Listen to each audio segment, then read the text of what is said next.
you look at the matter of this whole thing, the latter part of what we're doing is more around communication and relationship.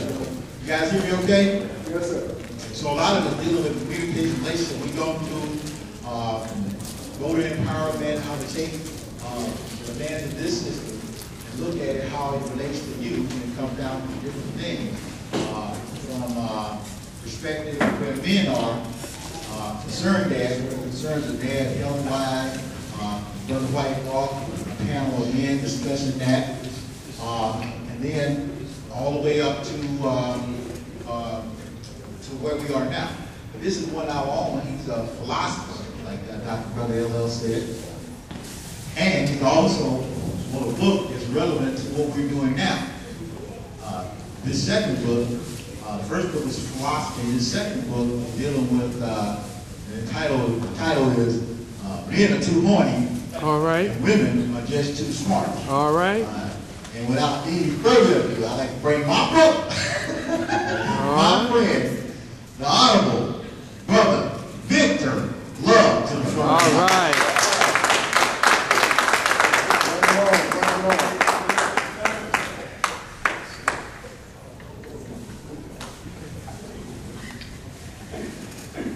Thank you, Brother Reginald Drummond. As our president of Dad, don't do that. Brother Reginald Drummond, I'll give him a round of applause.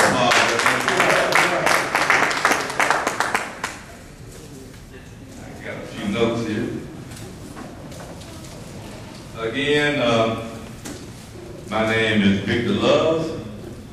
I am an author, a philosopher, a therapist, and I have written 2 books. My first book was on philosophy. It took me over 20 years of research to make this book happen.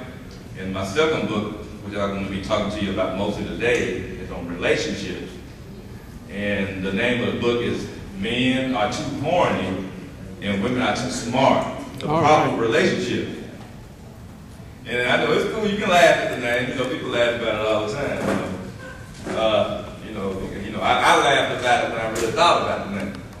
But then again, being a philosopher, and my pen name is Philosopher X, that's the name that I actually have on the book, Philosopher X, is that why are we in so much trouble with relationships in this modern world?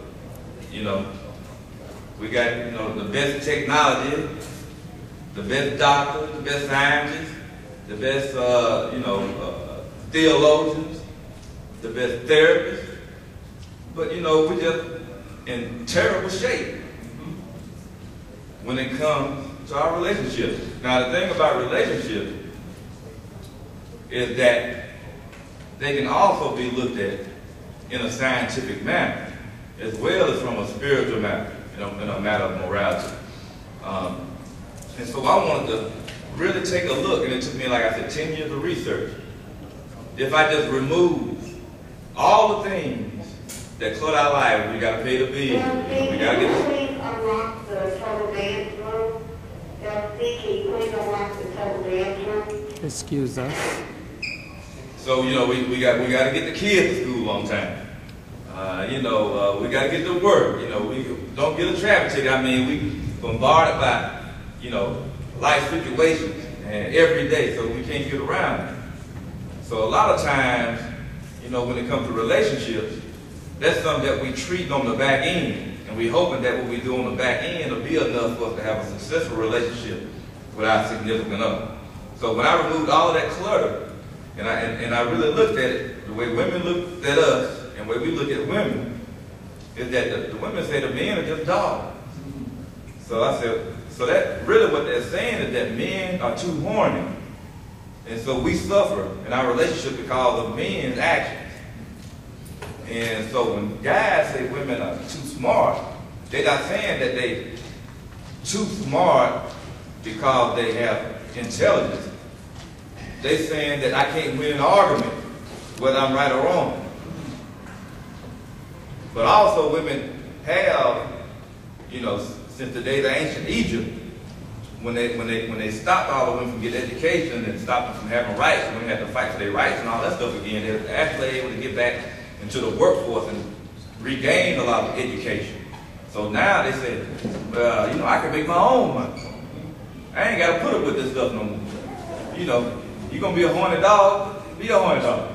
So what I said, well, let me honestly look at it. Look at myself as a man, look how I relate to women, and look at how women relate to me. And how can I be totally honest as a man and a philosopher and make things happen? And so this is my book. You know, I put the cover together myself, you know what I'm saying? It's as you can see, it's not real thick. You know, I make it with easy to understand, it's easy to read, but I also make it, you know, where it's humorous that you can enjoy it and have a good time reading it.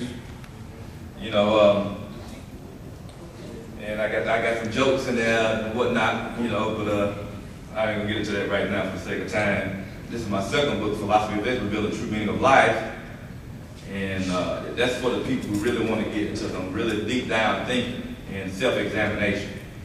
Both are important, especially when you're dealing with relationships.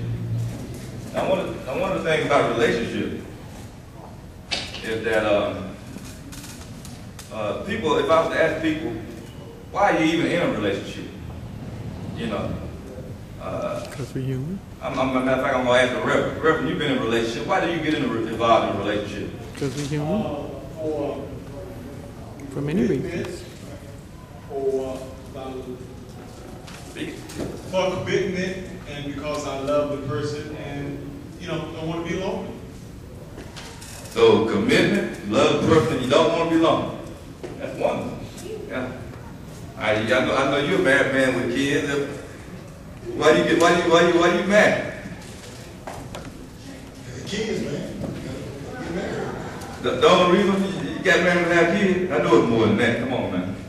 I mean, I'll say the relationship started because of the sexual attraction, of course. Yes. The companionship and all of that, but you know, the kids came and we did what we thought we were supposed to do. All right, so he said, I got married, you know, cause, you know, we had kids together. You know, the sex thing was cool. And we wanted to do the right thing, but I want to get a female perspective. How you doing, Jackie? Oh, I'm great. Great. So I imagine you've had some relationships in the past, right? Yes. You might have one going on now, but that's neither here nor there. But when you get in a relationship and you think about it, why do you get into a relationship with somebody? Companionship and to help each other and build each other up. Companionship, to help each other, and to build each other up. So, you know, one of the things that's common is companionship, and everything else is in common, so you can't separate any of it. But really, if you want to break it down into a term that's not from different views of it, there's really only two reasons why we get involved in a relationship. I don't care if it's a relationship with your children, with your job, with a dog, with a cat, with God, whatever. There's two reasons why we get in any relationship, in any interaction that you have with a person as a relationship, whether you believe it or not. That's to enhance your life or to extend your life. Those are the two reasons Exactly. everybody gets in a relationship, but see, we don't have an understanding of that. Supposed to. So we guessing and figuring as we go along.